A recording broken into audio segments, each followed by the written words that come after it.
you sell hiking boots, your industry is hiking gear, right? So you start with the broad hashtag, but then you dig into the top 9. You look at other, popular people, or that are not necessarily competitors, but people that, have things in a similar space. So maybe it's another national park. You're looking at hashtags that they're using. So I'm literally going through manually, looking through all of them. And if I could do it for, close to 40 categories over, a week, then you could do it for your one category, or, maybe a couple, if you feel like you fall into a couple categories.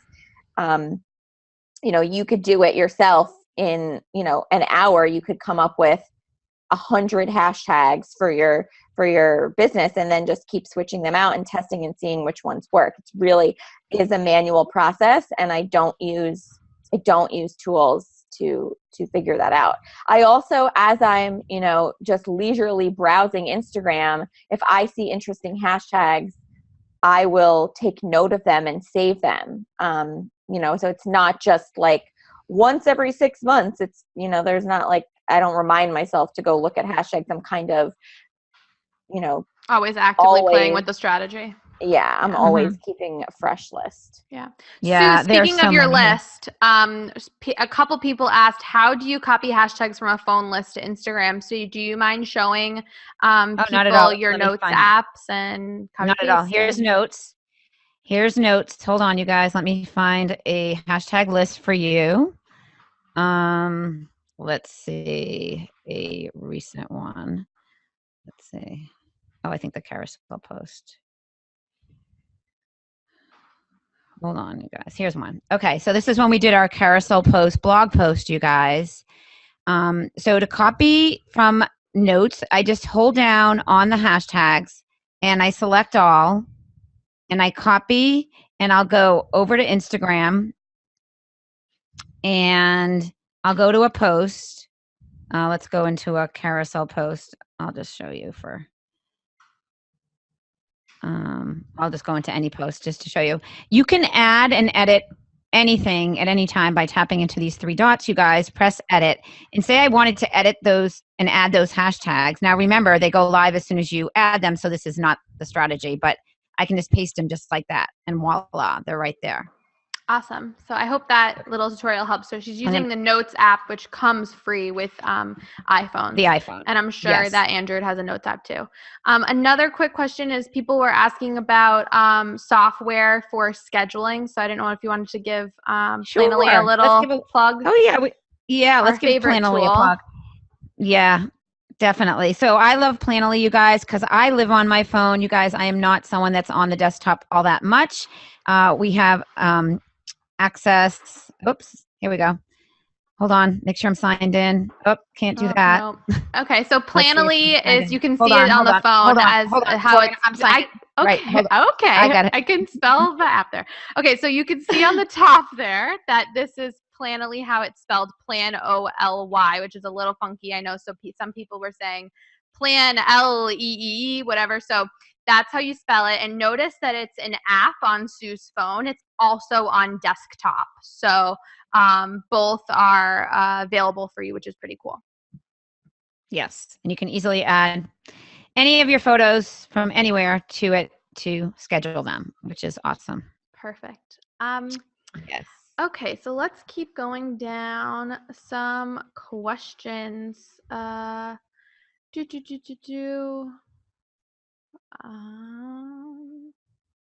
We've covered a lot of stuff, which is great. Yeah.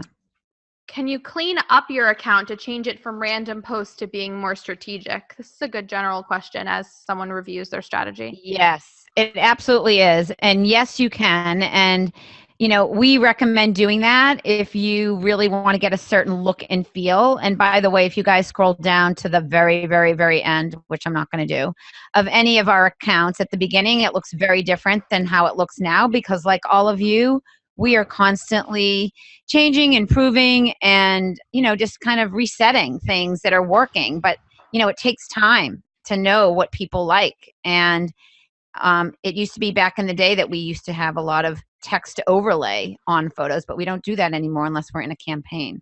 So yes, to answer your question, delete things that don't represent your business or brand or don't serve you, or if you have a business account and you've got a lot of personal stuff on that account, you might want to put it in archives and save it. That's on the top right where you can archive any of your posts that you want to remove from your feed and save them because you want to look at them again and only you can see them, but take them off your feed. Definitely. That's awesome. Carolyn asked, she's an interior designer. Can she hashtag other businesses without their permission, like Fixer Upper? So yes, you can. Sure. But just make sure you're not crash tagging like we're talking about. So if your design look and feel is totally Joanna Gaines, or that's Fixer Upper, right? Yeah. Is totally their look and feel, then you can definitely hashtag them because it's the design look and feel. Yeah, this is a beautiful hashtag. Yeah. They're good at what they do. Yeah. Okay. Morgan, look what just popped up. That's funny. Very cute.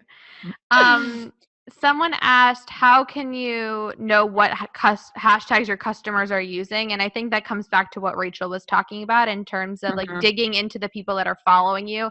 Sue, can you show people how they can see the list of people that follow them? Sure.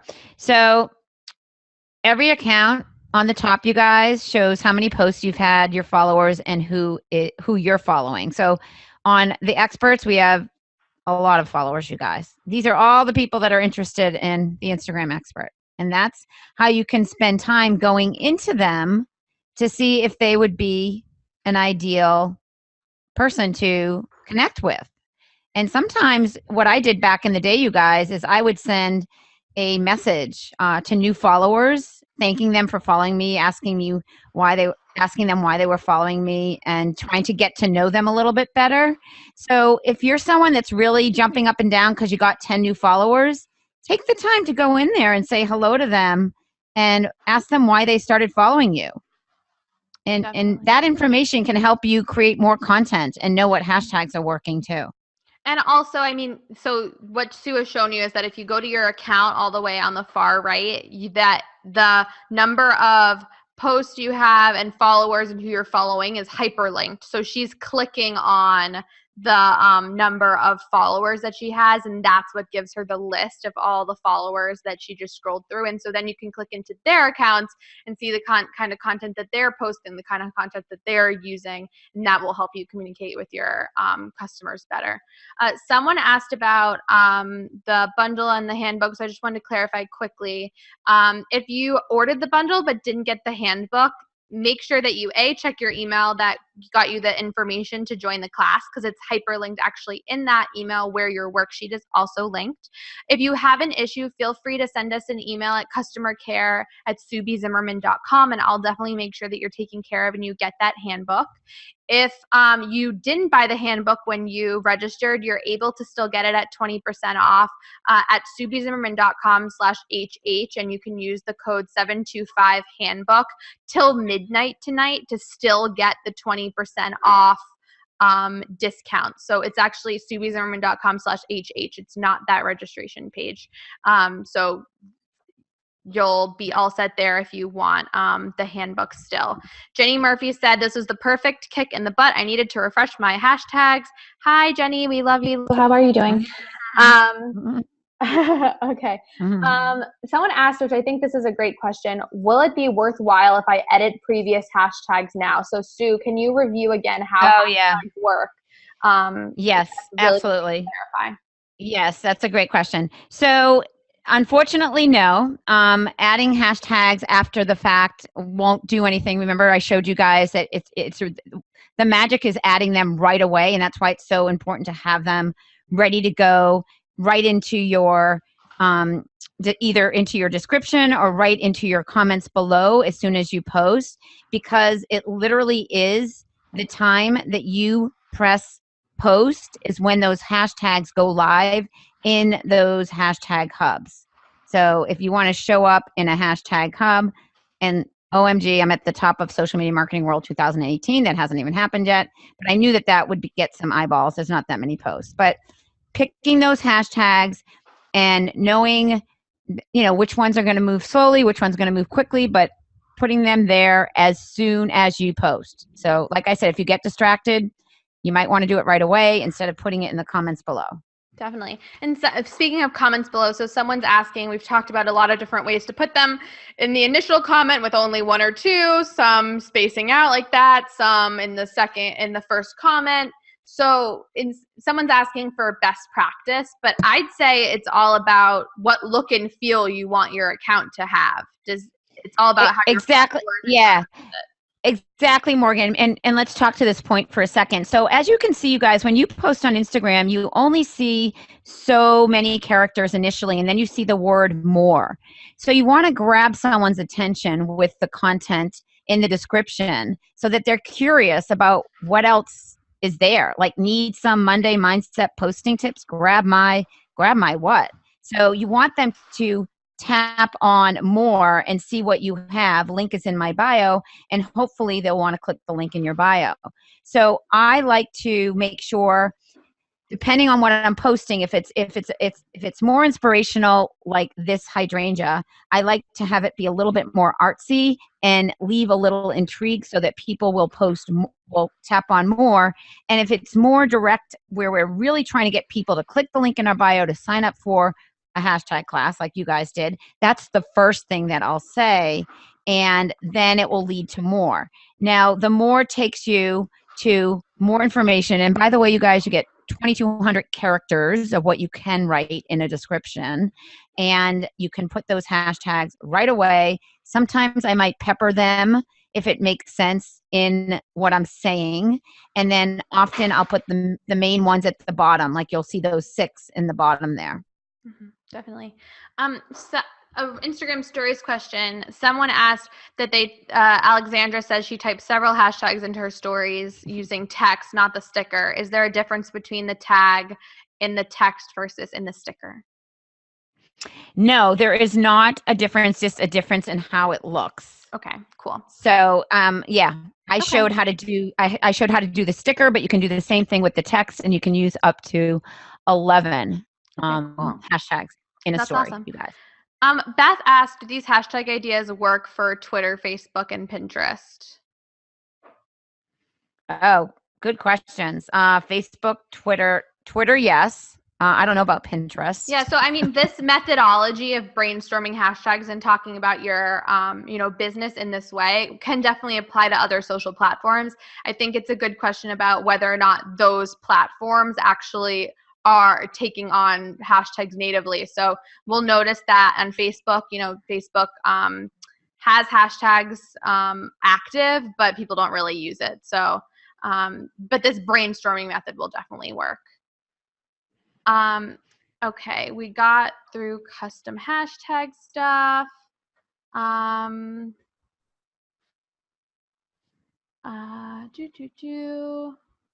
What's a good number of posts?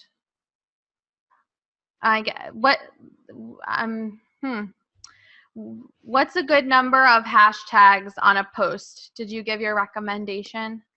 Yeah, so I said that if you're just starting out, it's best to use as close to 30 as you can until you have 500 or so followers, because the more hashtags you use, the more chances you have to getting discovered. But you want to use between 11 and 15. Like, that's the optimal amount according to studies that have been published. Cool. And the order of hashtags, that doesn't matter, right? Right. The order that they're in the description. Okay, cool. That was Victoria's question. A couple people asked about hashtags with emojis. Do you suggest using them? My personal opinion is that you can definitely use them for what you just said, for what Suman says, to make them look, because it looks cute. But I don't know that people are necessarily searching by emojis yet. What do you think, Sue? Right. Yeah, I haven't seen any of that, honestly, as a strategy. I mean, unless your whole business is hashtag unicorn, like this little number here. Yeah. I don't think it's a good strategy. But while we're here, Morgan, and I just wanted to show you guys, I took that picture. I put the tags as Morgan was talking. And so here's the story. And these are all the posts that I've used Cape Cod. And mine's not quite curated there yet, but it will show up there because I just used that in my post. So that's just kind of going over what Morgan was just saying. Cool. A lot of people are talking about the formatting of your descriptions with the asterisks. how you do that. Do you format them outside, or are you able to enter